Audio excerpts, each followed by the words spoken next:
ये radio electricity है। हमसे रूबरू हैं आज डॉक्टर किरण सोनी गुप्ता। आप पश्चिम क्षेत्र सांस्कृतिक केंद्र के निदेशक हैं। किरण जी, आपका स्वागत करते हैं। किरण जी, उदयपुर आने के बाद और ख़ास तौर पर पश्चिम क्षेत्र सांस्कृतिक केंद्र का प्रभार संभालने के बाद कैसा लग रहा है? बहुत बहुत धन्यवाद यहाँ बुलाने के लिए। और मैं ये कहूँगी कि ये मेरा बहुत ही पुराना परिचित एरिया है, क्योंकि मैं राजसमंद में जिला कलेक्टर सन 1998 में थी और बहुत सारा हिस्सा उदयपुर का मुझे तब देखने को मिला। लेकिन जब मैं दोबारा बहुत अरसे के बाद अब उदयपुर आई हूँ तो मुझे लगता है कि उस वक़्त तो शायद काम में इतने मनसूफ थे कि उदयपुर को एंजॉय नहीं किया। इतना खूबसूरत शहर और एक ऐसी ऑर्गेनाइजेशन में आना जिसमें आपका एक रूह बैठी हुई है, तो मैं समझती हूँ इससे बड़ा सौभाग्य नहीं हो सकता। मैं अपने आप को बहुत सौभाग्यशाली मानती हूँ कि कलाकारों के लिए, कला के लिए, जो कि मेरी एक बहुत ही अजीज़ है मेरे लिए, personal reasons and otherwise also, और काम करने का मौका मिल रहा है। तो मैं समझती हूँ ये अपॉर्चुनिटी एक कलाकारों के वेलफेयर के लिए, कला के प्रमोशन के लिए, भारतीय कला को फैलाव करने के लिए एक बहुत ही सुंदर मौका है। किरण जी, एक प्रशासनिक अधिकारी का खुद का कलाकार होना या कला मर्मज्ञ होना या कला हृदय होना कितना सहयोगी होता है? मैं समझती हूँ बहुत बार लोग कहते हैं कि आप कला के लिए कैसे समय निकालते हो जब बहुत ही चैलेंजिंग असाइनमेंट्स रहती हैं। मेरा मानना है कि कला और प्रशासन दोनों साइड बाय साइड मेरे लिए चले हैं। कभी भी मेरे लिए कभी कॉन्फ्लिक्टिंग मोमेंट्स मैंने कभी एहसास नहीं किया। वो इसलिए क्योंकि काम हमेशा पहले आया, क्योंकि हमारी एडमिनिस्ट्रेटिव कंटीजेंसीज हैं। आप कलेक्टर हो, कमिश्नर हो, समय नहीं मिलता। पर बहुत सारी ऐसी असाइनमेंट्स भी मिलती हैं जिसमें समय मिल जाता है आपको। तो कला मेरे साथ साथ बचपन में करती थी मैं, और फिर बीच में छूट गया जब सिविल सर्विसेज दिया। लेकिन सिविल सर्विसेज की सिलेक्शन के बाद जब मैं केरला गई, मैं केरला काडर में पहले अलॉटेड थी 85 में, तो एक वीकेंड, लॉन्ग वीकेंड आया और मुझे समझ नहीं आ रही थी कि उसको कैसे गुजारा जाए। तो उसी वक्त मैंने अपने स्टाफ को भेजकर मैंने पेपर, पेन और पेंट्स मंगवाए, और जब मैंने उसको रिवाइव किया उसके बाद मुझे मालूम था कि कभी इससे पीछे नहीं हटना। ये इतना सुकून देने वाला है, इतना साथ देने वाला है, और तब से मैं करती रही हूँ। बहुत सारे पीरियड्स आते हैं जब आप बहुत ज़्यादा नहीं कर पाते, और बहुत सारे पीरियड्स आते हैं जब आप बहुत प्रोलिफिक हो जाते हो, क्योंकि एक महीने में आप इतने आर्ट वर्क्स कर देते हो कि आपको खुद को आश्चर्य होता है। अब आर्ट करके जब आप एग्जीबिशन करते हो तो और भी आश्चर्य होता है, अरे इतना सारा काम कर लिया। और अपने आप को आप एक जजमेंट अपने पे पास करते हो कि आपका किस डायरेक्शन में कला जा रही है। और एग्जीबिशन के लिए श्रेय मैं मधुकर जी को देना चाहूँगी कि उनका एक प्रोत्साहन था कि एग्जीबिशन करें। तो एक बार जब हमारी बीकानेर ट्रांसफ़र हुई तो हमारा सामान स्पिल ओवर हुआ दूसरे ट्रक के लिए। तब उन्होंने कहा, तुम ये क्या इकट्ठा कर रही हो? क्या? मैं कहा, ये तो खुशी के लिए कर रही हूँ, अब इसका क्या करना मुझे नहीं मालूम। ही सेड, एग्जीबिशन क्यों नहीं कर देते हो? तो मैंने कहा एग्जीबिशन, तब मुझे एहसास ही नहीं था कि क्या करना होता है। मैंने कहा कोई बात नहीं, some time I will think over. तो हमारी ट्रांसफ़र बीकानेर में हुई और हमारी सालगिरह होती 25 नवंबर। तो उन्होंने नवंबर से कुछ दिन पहले आके मुझे कहा कि 2 दिन के लिए मैंने बॉम्बे में ताज में आपका आर्ट गैलरी बुक कर दिया और this is my gift to you. और मुझे बहुत अच्छा भी लगा, और मुझे लेकिन समझ नहीं आई कि क्या किया जाए, आगे कैसे बढ़ेगा इसको। तो मुझे कोई इल्म नहीं था एग्जीबिशन कैसे करते हैं, कैसे क्यूरेट करते हैं, कैसे टाइटल करते हैं, कैसे करना होता है। लेकिन I took it as a challenge. ऐसे चलो आपने दिया तो let me make an attempt. तो मेरी जो आर्ट वर्क्स बनी हुई थी उन्हीं में से मैंने क्यूरेट करके, और हमारे एक फैमिली फ्रेंड्स हैं वहाँ पोस्टेड थे पुणे, उनको मैंने बोला मुझे डिस्प्ले के लिए हेल्प कर दीजिए। डिस्प्ले के लिए क्या, और जो कुछ लोग जानते थे सबको इनवाइट किया। और जब वो एग्ज़िबिशन हुई, उसकी वो 2 दिन की एग्ज़िबिशन थी, बिकॉज बहुत एक्सपेंसिव वेन्यू था। उसमें आप बॉम्बे का who's who were there. It was inaugurated by M N. Singh ji, जो मुंबई के पुलिस कमिश्नर हैं, बहुत नामी रहे। और शशि कपूर जी और गोविंदा जी उनके साथ थे, और राज सिंह डूंगरपुर जी, तिलकाय जी, बल्कि उस विजय भट्ट सिंघानिया जी, और भी बहुत अच्छे लोग जो हैं कला के साथ जुड़े हुए हैं, वो सब लोग उपस्थित थे। और बहुत अच्छी उसका कवरेज भी हुआ। और बहुत मुझे एक फर्स्ट टाइम जैसे फीडबैक मिलती है ना, कि लोग जैसे पसंद करते हैं आपकी कला को, आपको लगता है हाँ आप कुछ वर्थवाइल क्रिएट कर रहे हो। तो उसके बाद मुझे दिल्ली से फ़ोन आता है कि we have heard about your successful show, और हम भी एक शो आपका स्पॉन्सर करना चाहते हैं। I said bye all means, I said आप करिए, जो है मैं आपके यहाँ कर दूँगी। तो दूसरी वाली अभी जो अपने प्रेजेंट CM है उन्होंने इनाग्रेट की थी, अशोक गहलोत जी ने, और वेबसाइट भी मेरी इनाग्रेट की, वो दिल्ली में हुई। और इन एग्जिबिशंस के बाद मुझे एहसास हुआ कि एक कला आर्टिस्ट के लिए जब उसकी कला एक सही जगह जाती है, उससे ज़्यादा खुशी कुछ नहीं देती। हम कला करते हैं, कलाकार अपनी खुशी के लिए तो करते ही हैं, लेकिन कितनी खुशियाँ वो दूसरों में बांट देती है, और अच्छी जगह जब जाती है कला, तो मैं समझती हूँ उससे अच्छी कोई बात नहीं होती। तो कला के साथ मैं जुड़ी रही हूँ, बहुत सारी एग्जिबिशंस यहाँ की, फिर धीरे धीरे देश के बाहर भी की, बहुत सारे जाने का मुझे मौका मिला, बहुत सारी आर्ट रेजिडेंसीज की, और अभी भी आर्टिस्ट लोगों को कुछ ना कुछ ऑर्गेनाइज करते रहते हैं। और वेस्ट जोन में तो मैं समझती हूँ मेरा खास दायित्व है कि मैं कलाकारों के लिए, उनके लिए कुछ ना कुछ एंगेजमेंट होती रहे। और बड़ा अच्छा जब उनका एक रिस्पांस मिलता है, एक इन्वॉल्वमेंट होता है, तो मन को बहुत खुशी होती है कि you are justifying the purpose for which you are there. Kiran ji, आप कला हृदय हैं, कलाकार हैं, साथ में प्रशासनिक अधिकारी भी हैं।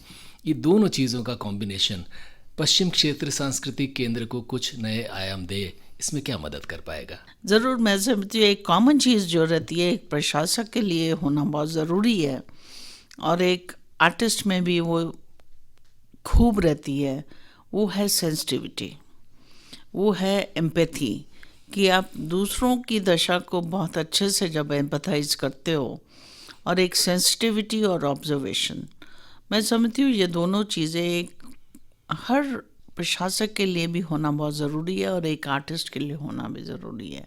जब तक आप किसी चीज़ को महसूस नहीं करते फीलिंग से, इमोशन से, because art is nothing but an expression of human soul. और मेरा मानना है कि प्रशासन में भी, प्रशासक जिसको कहते हैं, if you are doing a true public service, you have to be responsive to them. लोग क्या चाहते हैं, आप लोग के वेलफेयर के लिए, आपके लिए वो छोटा सा निर्णय हो सकता है, लेकिन उसका इम्पैक्ट बहुत दूर दूर तक जा सकता है, बहुत लोगों पर हो सकता है। और मैं समझती हूँ एज ए प्रशासक आपको कठोर भी होना पड़ता है, लेकिन आपको एम्पथाइज भी करना पड़ता है। कठोर इसलिए होना पड़ता है because law is for everyone, rules are for everyone. तो आप एक जस्टिस देना, एक न्याय देना कि one should get what one deserves without bias, without prejudice, वो करना बहुत ज़रूरी होता है। तो उसको मैं मानती हूँ कि आप एक, लेकिन उसके साथ साथ एक मानवता का एक दृष्टिकोण भी रखना बहुत ज़रूरी है। ह्यूमैनिटेरियन अप्रोच टू एडमिनिस्ट्रेशन वो होता है जब आप एक आर्टिस्ट होते हो, तो ह्यूमैनिटेरियन अप्रोच अपने आप खुद ब खुद बन जाता है। एंड मैं समझती हूँ that really helps a lot in administration. Kiran ji, आपने जब पश्चिम क्षेत्र सांस्कृतिक केंद्र का कार्यभार संभाला, दुर्भाग्य से देश कोविड-19 जैसे वायरस की चपेट में आ गया, और बहुत सारे कलाकार इसमें जीवन प्रस्तुति देकर अपना जीवन निर्वाह करते थे, वे नहीं कर पा रहे। जी जी। और ऑनलाइन प्रस्तुतिकरण की अपनी सीमाएं हैं, और जब फंक्शंस ही नहीं है तो वे कलाकार जो घर घर जाकर इस तरह से प्रस्तुति देते थे, शादी ब्याह में भी लोग गाते थे, उनसे उनका जो है पेट पलता था। बहुत सारी कठिनाइयाँ कलाकारों के पास आई, और यूँ माना जाए कि कलाकारों का एक बहुत बड़ा तबका ऐसा है जिसके पास शायद इस दौरान 2 वक्त का भोजन भी नहीं रहा। इन सब कलाकारों के लिए, हालांकि सबके लिए तो कर पाना संभव नहीं है, लेकिन कोविड-19 में कलाकारों तक हम कुछ मदद पहुंचा सके केंद्र के ज़रिए, इसके लिए आपके मन में क्या रहा और क्या कुछ कर पाए? मैं समझती हूँ कि कलाकारों को इस समय, बिकॉज़ बहुत ही चैलेंजिंग टाइम से अपना देश क्या पूरा दुनिया गुज़र रही है, इनको संभालना बहुत ही ज़रूरी है। बहुत चर्चाएं हुई, मंत्रालय में हुई, एनजीओज़ के साथ भी हुई, बाकी जगह भी हुई। पर मैं समझती हूँ एक कला के क्षेत्र में आर्टिस्ट ने बहुत सफ़र किया, क्योंकि बहुत सारे परफॉर्मिंग आर्टिस्ट भी थे। लेकिन एक कलाकार को पैसे देना, या मैं समझती हूँ सब्सिडी देना, यस कुछ हद तक ठीक है, सरकार अगर आके आती है तो। पर मेरा मानना है कि कलाकार के लिए हम अपॉर्चुनिटीज़ क्रिएट करें, जिससे वो अपनी डिग्निटी से पैसा कमाए और अपना उनको मदद मिले इस टाइम में। तो वेस्टर्न जोन कल्चरल सेंटर की ओर से मैंने बहुत सारे प्रोग्राम्स हाथ में लिए। मैंने जनवरी में ज्वाइन किया और फरवरी में तो हमने फिज़िकल किए, फरवरी और मार्च में ट्राइबल आर्ट कैंप किया गोवा में, फिर महिला दिवस पर महिला का कैंप किया। लेकिन अप्रैल से हमारे ये प्रोग्राम्स बंद हो गए। फिज़िकल जैसे जैसे बंद हुए हैं तो मैंने देखा कि इनको कंटिन्यू रखना बहुत ही ज़रूरी है कलाकार समूह के लिए। तो हमने वर्चुअल करना शुरू कर दिया और virtual regularly programme west zone cultural centre का चल रहा है। इसके साथ साथ मैंने बहुत सारा वर्क फ्रॉम होम कैंप शुरू कर दिए, जो कि फ़िज़िकल स्पेस में होते थे। हम लोगों को बुलाकर एक वेन्यू पे आर्ट कैंप करते थे, क्योंकि ये संभव नहीं था कोविड टाइम्स में। तो वर्क फ्रॉम होम, जहाँ वो आर्टिस्ट घर बैठे अपना वो काम करते हैं और हमें कुरियर करके अपनी आर्ट वर्क भेजते हैं, और हम उनको ऑनरेडियम जो भी हम रूटीन में देते हैं। और बहुत खुशी से मैं कहना चाहती हूँ कि इस दौरान वर्क फ्रॉम होम में मैंने 38 आर्टिस्ट का एक शौर्य आर्ट कैंप किया, जिसमें फ्रीडम स्ट्रगल के हीरोज़ का, अनसंग हीरोज़ का, वेमेन इन फ्रीडम स्ट्रगल का बहुत अच्छा काम निकल कर आया। इसके साथ साथ अभी हाल ही में मैंने 54 फड़ आर्टिस्ट, जो कि ज़्यादा भीलवाड़ा और चित्तौड़ के हैं, अभी उनका भी कैंप करवाया। अभी उनका भी बहुत सुंदर वर्क निकल कर आया। फड़ क्योंकि एक नरेटिव आर्ट है, और इस साल हम इंडिया एट 75 सेलिब्रेट कर रहे हैं, तो एक आर्ट वर्क उन्होंने फ्रीडम स्ट्रगल की स्टोरी पर आधारित ये आर्ट वर्क बनाया, जो मैं शीघ्र शेयर करूँगी एक एग्जीबिशन के माध्यम से।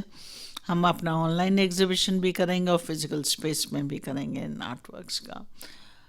तो इसी तरह और भी अभी 75 आर्टिस्ट का और एक हेरिटेज स्ट्रक्चर्स पे पेंट करने की एक शुरुआत अभी प्रोसेस में है, वो चल रही है।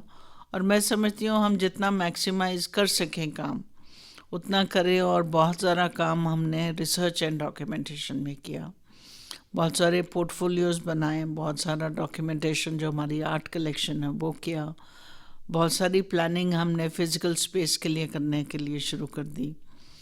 बहुत सारी हम अपनी प्रोडक्शंस बना रहे हैं, क्योंकि मैं समझती हूँ जब अपनी प्रोडक्शन करते हो, अपने नाम से ब्रांडिंग करते हो, तो हम, क्योंकि हमारे 4 मेंबर स्टेट्स हैं, महाराष्ट्र, गुजरात, गोवा और राजस्थान, प्लस विद दमन दीव, तो उन कलाकारों को अपना शोकेस करने के लिए बहुत जगह उनको मौका मिलेगा। तो जैसे जैसे उम्मीद है कि सिचुएशन खुलेगी, हम अपने प्रोडक्शंस जो कि डांस भी हैं, डॉक्यूमेंट्रीज़ भी हैं, थिएटर भी हैं, फोक वर्कशॉप्स हैं जो अभी हमने करवाई हैं, ख़त्म हुई हैं, तो उनका हम फिज़िकल स्पेस में भी कार्यक्रम करेंगे। और बहुत सारा मैंने शुरुआत की है कि people who are pursuing Indian arts beyond borders, जैसे फॉरेन कंट्रीज़ में कोई बेल्जियम आर्टिस्ट है जो कथक करती हैं, या कोई और आर्ट फॉर्म करती हैं। अभी कनाडा से कोई हिंदी पोइट्री पे अब सेशन किया, तो हम उसको भी रिकॉग्नाइज करना चाहेंगे, क्यों अल्टीमेटली बियॉन्ड बॉर्डर्स हमारी इंडियन आर्ट जा रही है, प्रमोट हो रही है, तो उसको भी बढ़ावा देना चाहिए। किरण जी, उदयपुर की पहचान है शिल्पग्राम, और जी। एक शिल्पग्राम का जो सालाना उत्सव होता है उसका शहर के लोग तो साल भर प्रतीक्षा करते ही हैं, बाहर के लोग भी प्रतीक्षा करते हैं। दुर्भाग्य से इस वर्ष वो कोविड-19 की भेंट चढ़ गया, लेकिन फिर भी लोगों के मन में ये रहता है कि नई डेट आएगी, नई तिथि आएगी, कभी न कभी तो वो होगा। बताएं कि शिल्पग्राम और शिल्पग्राम का उत्सव इनका क्या हाल है? नहीं, शिल्पग्राम हमारा बहुत ही अच्छे ऑब्जेक्टिव से बना था 86 में। और मैं समझती हूँ समय के साथ साथ बहुत सारा काम भी हुआ उसमें, और बहुत सारी मदद भी मिली क्राफ्ट्स पर्सनस को। अनफॉर्चुनेटली जो पिछली दिसंबर में हमारा होना था शिल्पग्राम नहीं हो सका, लेकिन मैंने प्रयास किया उसको फरवरी में भी करने का, मार्च में भी करने का, कि चलो थोड़ा लेट भी हो जाए तो कर दें। लेकिन तब तक हमारे लॉकडाउन्स और स्ट्रिक्ट हो गए थे, तो इसलिए अभी हमने रुका। पर जैसे ही स्थिति खुलेगी तो मेरे को लगता है कि हम दिसंबर नहीं, अगर अच्छे हालात हो जाते हैं तो प्रीपोन करके भी हम परमिशन लेके करवा देंगे जल्दी। शिल्पग्राम के बारे में भी थोड़ा सा आपसे जानना चाहूँगा कि लॉकडाउन में चूंकि उदयपुर में बहुत सारे लोग बाहर से पर्यटक आते हैं और उनके जी। लिए भी शिल्पग्राम की विजिट एक अनिवार्य होती है। साथ ही वहाँ जीवन प्रदर्शन हमेशा कुछ न कुछ होते रहते हैं, कभी कोई फड़ का कलाकार, कभी कोई कठपुतली का कलाकार, कभी कोई कसीदा वाला, ये वहाँ प्रदर्शन भी करते हैं और अपनी थोड़ी बहुत कमाई भी करते हैं। दुर्भाग्य से ये सब हो ना पाया। अब जब लॉकडाउन थोड़े से ईज़ हुए हैं तो शिल्पग्राम खुलने के बाद ये गतिविधियाँ सामान्य हो सके, कुछ कलाकार प्रदर्शन कर सकें और अपनी रोजी रोटी कमा सकें, इसके लिए क्या कुछ कर रही हैं? नहीं, बिल्कुल गवर्नमेंट की जो गाइडलाइंस अभी निकली हैं उसके तहत हमने म्यूज़ियम भी और शिल्पग्राम तो खोल दिया है। लेकिन अभी कल्चरल एक्टिविटीज़ हम कितना ऑर्गेनाइज कर पाए हैं, हम गवर्नमेंट की डायरेक्शन अवेटेड है। जैसे धरोहर होता है, बहुत पॉपुलर प्रोग्राम है हमारा, हर रोज़ शाम को होता है, या शिल्पग्राम में भी होता है। लेकिन शिल्पग्राम में कुछ दुकानें खोलने का, ताकि सोशल डिस्टेंसिंग करके कोविड प्रोटोकॉल फॉलो करते हुए हम जो कर सकते हैं वो ज़रूर करेंगे। और हमारा प्लान भी है कि शिल्पग्राम में एक कल्चरल कॉम्प्लेक्स नया बनाने का, जिसका काम मंजूर हो चुका है और शीघ्र ही शुरू होगा। और एक बड़ी गैलरीज भी बनाने का है, ताकि आर्टिस्ट लोगों को भी सुविधा हो, अपना प्रदर्शन कर सके। अभी तक नहीं था। लेकिन आर्ट्स को एक इंक्लूसिविटी देना, एक इंक्लूसिव सोसाइटी बिल्ड करना अराउंड आर्ट्स, जिसमें आप सभी को लेकर चलते हो, वो बनाए रखना बहुत ज़रूरी है। मैं समझती हूँ कला कोई किसी एक स्पेशल कैटेगरी का कोई अधिकार नहीं है, एक प्रेरोगेटिव नहीं है। Art is for everyone. और एक गांव की महिला भी बड़े सुंदर तरीके से मांडना करके अपना घर सजाती है। उसको नहीं मालूम वो कलाकार है, लेकिन उसको कलाकार का एक एस्थेटिक्स हम अप्रिशिएट करते हैं, लेकिन उसको कलाकार का एहसास दिलाना बहुत ज़रूरी है कि उसमें there is value in it. आज घर बैठे एक महिला काम करके भी बहुत कुछ कमा सकती है अपनी कला साधना के माध्यम से। तो कला को रोज़गार के साथ भी जोड़ना ज़रूरी है, कला को एंटरप्रेन्योरशिप के साथ भी जोड़ना ज़रूरी है, कला को कल्चरल हेरिटेज के साथ भी जोड़ना बहुत ज़रूरी है। और मैं बताऊं आपका, ये इंटरनेशनल योगा डे जो कि 21 जून को हुआ अभी, तो वेस्टर्न जोन ने 6 जगह अपना कल्चरल प्रोग्राम दिया। द्वारका गोवा में एक हुआ, 4 जगह राजस्थान में हुआ, जो शिल्पग्राम में हुआ, चित्तौड़ में हुआ, कुंभलगढ़ में हुआ, डीग में हुआ। डीग में हमारी एक ट्रांसजेंडर है जयपुर से, जो कि कथक है और इंग्लिश में उसने पीएचडी की हुई है। उसका मैंने लास्ट ईयर जेकेके में भी करवाया था, उसने डांस किया कथक। अब उसका मानना है कि हम हमेशा गाने बजाने वाली कम्युनिटी मानी जाती है, या हम कुछ अच्छा आर्ट्स में भी कर सकते हैं। और मैं समझती हूँ कि सबको सिखाना, वर्कशॉप करना, कला के साथ जोड़ना बहुत ज़रूरी है। हम नहीं कह सकते कि आप सिर्फ शादी ब्याह में ही नाच सकते हो, but if you can bring your talent to that level, तो मैं समझती हूँ इवन ट्रांसजेंडर कम्युनिटी और even outcast, even tribal, even downtrodden, आप जिसको भी सोचो, आपके बहुत सारे गांव में टैलेंट होता है एक बिना इंस्ट्रूमेंट के, एक इम्प्रोवाइज लोकल इंस्ट्रूमेंट लेके, चाहे ड्रम है, चाहे बांसुरी है, चाहे डंडे हैं, वो लेके बड़ा सुंदर म्यूज़िक निकाल देते हैं, म्यूज़िक कंपोज़र बन सकते हैं। It is time to recognise the inherent talent. और बहुत ही एक ट्रेडिशनल स्किल्स होते हैं, आज महिला कुछ मांडना करती है तो वो बिना ज्योमेट्री के, बिना स्केल के वो मांडना बड़ा सुंदर तरीके से बना देती है। तो मैं समझती हूँ वो एक बहुत ही खास कला है, हमारी ट्रेडिशनल कला है, उसको बनाए रखना बहुत ज़रूरी है। और western zone is working towards preserving and encouraging the dying arts. Radio Lake City हमसे रूबरू हैं किरण सोनी गुप्ता। आप पश्चिम क्षेत्र सांस्कृतिक केंद्र की निदेशक हैं। किरण जी, आपने हार्वर्ड में पढ़ाई भी की, मधुकर जी के साथ अमेरिका भी काफ़ी समय रही, और अमेरिका और ख़ास तौर पश्चिम में, शायद अमेरिका में ज़्यादा म्यूज़ियम्स का बड़ा चलन है और छोटी छोटी चीज़ों के बहुत जगह पर संग्रहालय होते हैं। हमारे यहाँ पर ये शायद संग्रहालय बनाने की चीज़ या आदत कम है। अब आप जब पश्चिम क्षेत्र सांस्कृतिक केंद्र की निदेशक हो गई हैं, तो कुछ संग्रहालय हमारे यहाँ भी बन सकें, इसके लिए कुछ कल्पना है आपके मन में? बिल्कुल, मैं समझती हूँ कि एक बहुत ही अच्छा पॉइंट आपने टच किया। जब मैं यूएस में थी तो मुझे 2 म्यूज़ियम्स में काम करने का मौका मिला।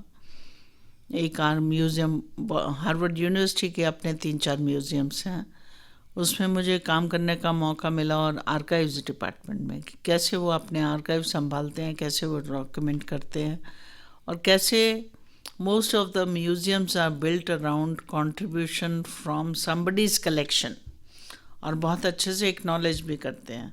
आप देखते हैं कि हमारे देश में भी बहुत लोगों को कलेक्शन का बड़ा शौक़ होता है। किसी के पास गणेश जी का कलेक्शन है, किसी के पास स्टोन्स का कलेक्शन है, किसी के पास कॉइन्स का कलेक्शन है, अलग अलग तरीके से हैं। बचपन में भी हम करते हैं, लेकिन उसको एक लॉजिकल एंड तक ले जाना और एक डिस्प्ले करना जिसका फ़ायदा सबको मिले, वो सौभाग्य बहुत कम होता है। हमें ज़रूरत है कि हम एक प्राइवेट कलेक्शंस को इनकरेज करते हुए, मोटिवेट करते हुए एक इंसेंटिवाइज करें, ताकि लोग इकट्ठा करके, चाहे वो किस तरह का भी कलेक्शन हो। तो फ्रांस में मुझे एक मेरी आर्टिस्ट फ्रेंड है, उसके पास दुनिया के सभी तरह कलर्स की सैंड कलेक्शन है बॉटल्स में, और उसने घर में रखी हुई है। बल्कि वो इतना अच्छा लगा कि you are working towards something and documenting and doing it.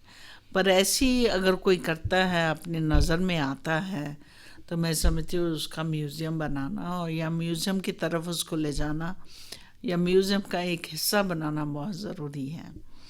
कुछ उदाहरण तो है हमारे देश में कि प्राइवेट कलेक्शंस हुई हैं, जैसे किरण नाडार म्यूज़ियम है, या कोई और प्राइवेट म्यूज़ियम्स हैं। त्रिवेणी हैज़ डन वेरी वेल। त्रिवेणी एक आर्ट एंड सेंटर दिल्ली का बहुत अच्छा बन चुका गुड़िया है। का जो कलेक्शन था वो प्राइवेट था शुरू में दिल्ली में। बॉम्बे में लोगों को बहुत शौक़ है, कलकत्ता में है, कई लोगों की प्राइवेट कलेक्शंस हैं, पर बहुत सारी कलेक्शंस क्या पब्लिक डिस्प्ले पे नहीं आती। बहुत बार मैंने कहा है, गोइंकास की बहुत अच्छी कलेक्शन है, आपकी गोदरेज की बहुत अच्छी कलेक्शन है। बहुत उनको प्रेरित किया कि चलो आप अगर कमर्शियल नहीं इसको करना चाहते हो, प्लीज़ अगर बाहर लाके आप दिखा भी दीजिए, लोगों को प्रेरणा होगी। लेकिन उसमें लोगों को संकोच रहता है। एक संकोच तो रहता है कि बहुत वैल्यूएबल आर्ट है, उसको पब्लिक में ले जाना उनके लिए एक खतरा समझते हैं, और दूसरी है कि हैंडलिंग कैसे होगी, तो वो थोड़ा सा डर रहता है। लेकिन एक मैं समझती हूँ कि गवर्नमेंट या प्राइवेट गैलरीज जो कि इनको एक एश्योरेंस दे सके, there is a need to bring out that, नहीं तो धीरे धीरे आपकी कला लुप्त होती जाएगी, आप डॉक्यूमेंट भी नहीं कर पाएंगे ये आपकी कला है। बहुत सारी कला अब भी आप देखते हैं कि भारत का एक एंटीक स्टैचू आपको लंदन में जाके देखने को मिलेगा, या बहुत सारे आर्ट वर्क्स आपके बाहर जाके मिलते हैं आपके। तो वो प्रचलन भी ख़त्म होना चाहिए। हमारी देश की धरोहर है, धरोहर बाहर जाती है कि मैं समझती हूँ एक देश में रहकर उसकी वैल्यू समझी जाए तो सबसे बड़ी बात वो है। आज कोहिनूर नहीं है हमारे पास, किसी कारण हिस्टोरिकल रीज़न से वो चला गया है, लेकिन कोहिनूर के साथ आज भी लोगों का इमोशनल जुड़ाव है। कोहिनूर अब हम जाके कहाँ देखते हैं, इंग्लैंड में जाकर देखते हैं, लेकिन कोहिनूर जब देखते हैं तो लगता है अरे ये तो भारत की विरासत थी। ऐसी बहुत सारी पेंटिंग्स के साथ हुआ, बहुत सारे स्कल्पचर्स के साथ हुआ, बहुत सारे आर्टिस्ट के साथ हुआ है। आज भी आप देखोगे हमारी पुरानी हवेलियों के दरवाजे खिड़कियां भी आपको बाहर कहीं जाकर मिलती हैं, वो यहाँ की हैं। तो I think there we should systematically उसको कंट्रोल करना चाहिए। लेकिन आपके जो देश की धरोहर है उसके देश में ही उसको वैल्यूएबल मानकर उसका उचित जो ओनर है जो भी है उसको म्यूज़ियम तक ले जाकर एक उसको उचित एक रीजनेबल जिसको कहते हैं कॉम्पनसेशन उसको देनी चाहिए। और मैं समझती हूँ अगर efforts are there towards that extent तो this country has so much to offer to the world. Kiran ji, कोविड-19 ने काफ़ी समय जो है हमारे समाज का और हमारी बहुत सारी एनर्जी इसमें हमारी वेस्ट हुई है। बहुत सारी चीज़ें जो हम सब करना चाहते थे नहीं कर पाए। पश्चिम क्षेत्र सांस्कृतिक केंद्र का निदेशक बनने के बाद कोविड-19 का संकट तो आपके सामने आया, लेकिन फिर भी आपके मन में बहुत सारी कल्पनाएं होंगी, परिकल्पनाएं होंगी कि ये करना है। क्या क्या चीज़ें हैं जो आपके मन में हैं, अभी तक नहीं हो पाई और आगे करेंगी? नहीं, बिल्कुल है। बहुत सारी चीज़ें जो हम फिज़िकल स्पेस में नहीं कर पाए वो हम करना चाहते हैं। बहुत सारे हमारे जो फेस्टिवल्स होते हैं जो हर साल होते थे, चाहे वो शिल्पग्राम फेस्टिवल है, चाहे लोकोत्सव है गोवा में, या महाराष्ट्र में एक फेस्टिवल करते हैं, वो नहीं हम कर पाए। लेकिन हम उसके बियॉन्ड जाना चाहते थे। जैसे मेरा मानना है कि कहीं कहीं हमें अपना लिटरेचर फेस्टिवल करना चाहिए, हमें पोइट्री फेस्टिवल करना चाहिए, हमें आर्ट के अलावा जो म्यूज़िक हैं, जो क्लासिकल है, डांसेस हैं, फोक म्यूज़िक है, क्योंकि फोक देखा जाए तो एक बहुत हमारे देश की कल्चर की एक रीढ़ की हड्डी है, एक बैकबोन है। और हमारे फोक कलाकार उनको ज़रूरत है सहायता की, मदद की, और फोक को डॉक्यूमेंट भी हम करें और फोक को एनरिच भी हम करें। अभी हमें वर्चुअल प्रोग्राम में एक बीन ग्रुप जिसको हमने हरियाणा से थे तो बहुत अच्छा कार्यक्रम कराया, जो कि हमारे कालबेलिया में भी यूज़ होता है। एक बीन है और या फोक अभी वर्कशॉप्स हमने 4 ऑर्गेनाइज कराई। हमने कहा कि आपको कहीं जाना नहीं है, आप घर में गांव में अपनी सोशल डिस्टेंसिंग करके आप अपनी वर्कशॉप करिए और बनाइए प्रोग्राम। तो बहुत अच्छे उसके नतीजे निकले हैं और जल्दी हम आप सबके साथ वर्चुअल में भी और फिजिकल स्पेस में भी शेयर करेंगे। किरण जी, जाते जाते उदयपुर के लोगों से क्या कहेंगी? मैं यही कहूँगी कि उदयपुर एक बहुत ही सुंदर नगरी है। सिटी ऑफ लेक्स तो माना ही जाता है, लेकिन इस सिटी को मैं ग्लोबल लेवल पे एज अ कल्चरल आइकॉन वहाँ तक ले जाना कि it should be recognised as a cultural centre. हमारे उदयपुर के बहुत अच्छे अच्छे आर्टिस्ट यहाँ से हुए हैं और विजुअल आर्टिस्ट भी हैं, स्कल्प्टर्स भी हैं और स्टोन का काम भी बहुत अच्छा करते हैं, चाहे वो बीजी शर्मा जी थे या पीएन जोयल साहब थे या दूसरे आर्टिस्ट भी रहे।